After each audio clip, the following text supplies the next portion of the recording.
Hi everyone, I hope you all are doing well and all of you are safe and healthy. This is Radhika here again, and this video is going to be about what is ego death after going through a narcissistic experience.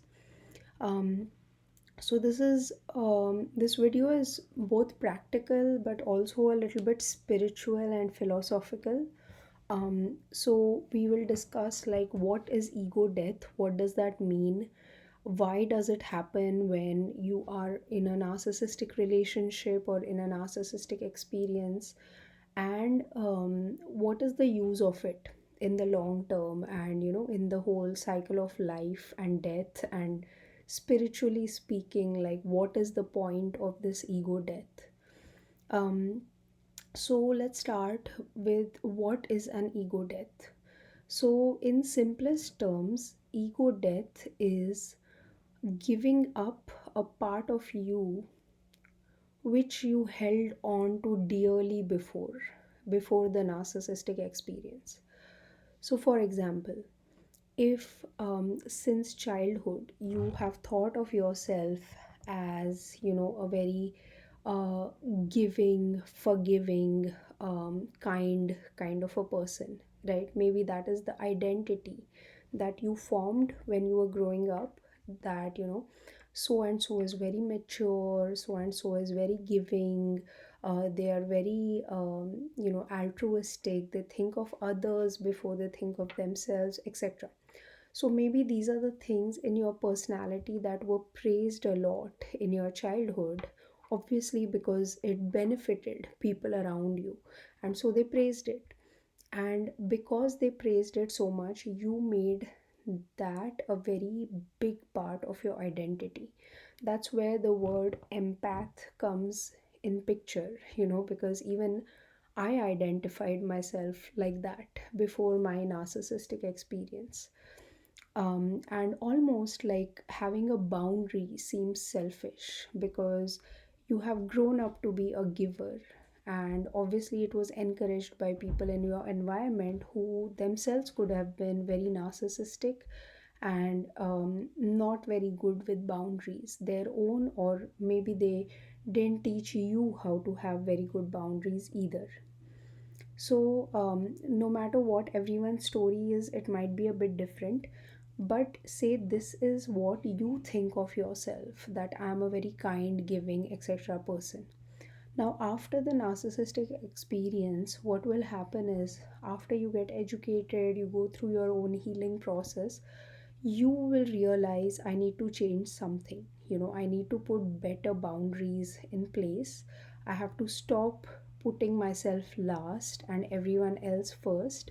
So, what is going to happen is the ego death is going to be of that part of you which refuse to put up any boundaries, or which refuse to take care of yourself, which always put other people first. So that is what I mean by ego death. Like a part of your ego, a part of your identity dies and gets replaced with something else, and this is an integrated part of your shadow. So basically, you replace a part of your ego with a part of your shadow, and thus you become a more integrated person. So now you're a person who helps others, but maybe you have your own boundaries too. And that way, you are making sure that you don't get taken advantage of again by someone else if they are, like a covert narcissist pretending to be a good person. You don't overstep your boundaries, or you don't let them overstep your boundaries, and you safeguard yourself. So this is a part of your shadow, of being selfish, of having boundaries, of having standards that you have integrated. You're not now open door accepting everyone who comes into your life or who comes into your energy. So, this is a part of ego death, and it feels extremely uncomfortable. Firstly, because you have known yourself to be a certain way your whole life, and now you kind of have to give up that part of yourself. It also is uncomfortable because people have seen you in a particular light for so many years, and now suddenly you might hear your relatives say that so and so has changed. Now she or he is more selfish, now she or he doesn't care, like maybe the money got to them or whatever they have to say. Or like they will make up some topic and try to justify why you are having an ego death. um, but many times the narcissistic experience is the thing that triggers this ego death. So it feels uncomfortable because other people also see you changing, and uh, many times they don't accept the change. They try to like push you to be how you used to be before you realized about narcissism and all those things. So they will try to get you to that place where you were before, but if you keep pushing forward and integrating your shadow, you will keep putting up your boundaries with such people, and with time they will give in because it's your life and you get to decide how you want to live it.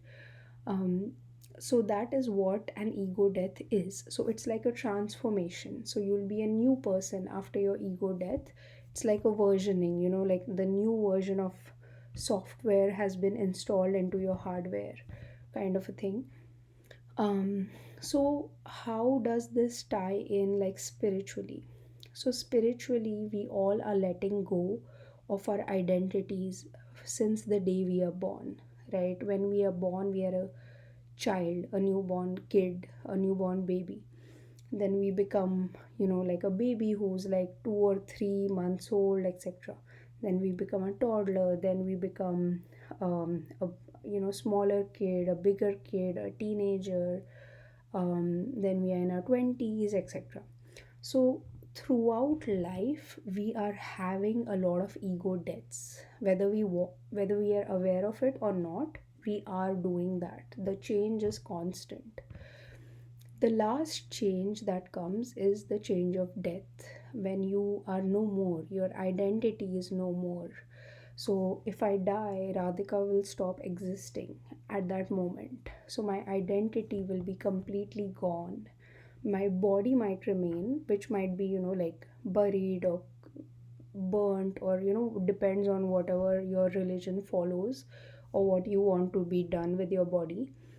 But once the body is gone, then the identity is completely gone. It's just in some people's thoughts and memories, and with time that will be gone too. So basically, narcissists play that triggering role of death in a person's life. That's why it feels so uncomfortable when you are with narcissists, because they want to, at a certain level, destroy you and they want to destroy parts of your personality. Why? That is their own reasoning: jealousy, envy, they can't stand you, irritation, frustration, anger. I don't know. They might have a lot of their own issues because of which they are triggered by you. But basically, what they want is they want a part of you to be dead. So, in a way, narcissists are a representation of death. And maybe they are not actually killing you, but what they do is experience with narcissists slowly teaches you the process of letting go of parts of your identity and not clinging to them very tightly. And the more ease we have in the process, the more quickly we transform, the easier it will be for the last transformation that we all have to do, which is the transformation into like a dead person.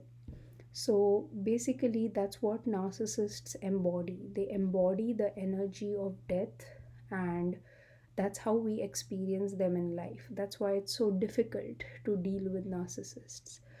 So that was this video, some things about ego death and some thoughts about it. What thoughts do you have about it? If you do have any thoughts, if you have gone through some ego deaths because of narcissists or narcissistic situations, please do share it in the comments. And as always, I wish you all a lot of love and a lot of light. Thank you. Bye.